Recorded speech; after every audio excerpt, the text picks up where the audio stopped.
நமக்கு இந்த மாதிரி இவ்வளவு பெரிய ரூலிங் போயிட்டு இருக்கு. டாக்ஸ் எடுத்தலாம் சுப்ரீம் கோர்ட்ல, ஹாஸ்பிட்டல்ஸ்ல எடுத்துட்டு எங்க கொண்டு போவீங்கன்னு யாரும் கேட்கறது இல்ல.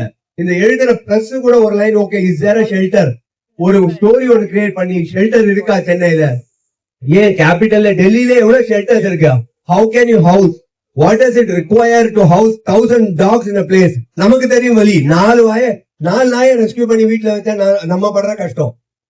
ஆயிரக்கணக்கில் நாயை கொண்டு போய் எங்க வைப்பீங்கன்னு யாரும் கேட்கல. என்ன அதுக்கு மெத்தடு? அப்புறப்படுத்துறதுன்னா என்ன கொண்டு போய் கொண்டுருவீங்களா?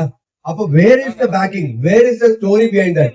இது கேட்க வைக்கிறதுக்கு, சிந்திக்க வைக்கிறதுக்கு சவுண்ட் பண்ணணும். நம்ம maximum we have to create that noise, create that awareness so that media stands up. Media இப்ப நெகட்டிவ் நிறைய it sells a lot, negativity sells a lot. இன்னைக்கு கூட பாருங்க, ஏதோ நார்த் சென்னை இதை போட்டு ஒரு ஆர்டிகல் டைம்ஸ் ஆஃப் இந்தியால டாக்ஸ் ரிமூவ் பண்ணணும்னு சொல்லிட்டு ஹவுசிங் சொசைட்டி சொல்றாங்க. இதெல்லாம் நிறைய கவர் பண்றாங்க.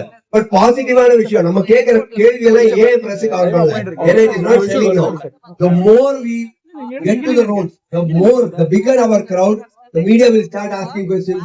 Let GCC call for a meeting. நம்ம இவ்வளவு வாலண்டியர்ஸ் இருக்கோம், NGOs இருக்கோம், there are so many people. Let's sit down and discuss what is the how to take it forward. அத பத்தி யாரும் பேசுறது இல்ல. ரூலிங் வருது, அங்கங்க நெகட்டிவா கைது வருது. சோ ரோட்ல இருக்கவங்க ரூலிங் பாத்தீங்களா, இங்க இருந்து கிளம்புங்க நம்மள விரட்டுறது. ஏன்? ஏன்னா மீடியா கவர் பண்ணிட்டே இருக்கு. Let us change this trend. இன்னைக்கு எல்லாரும் இங்க வந்திருக்கிறது அதுக்குதான்.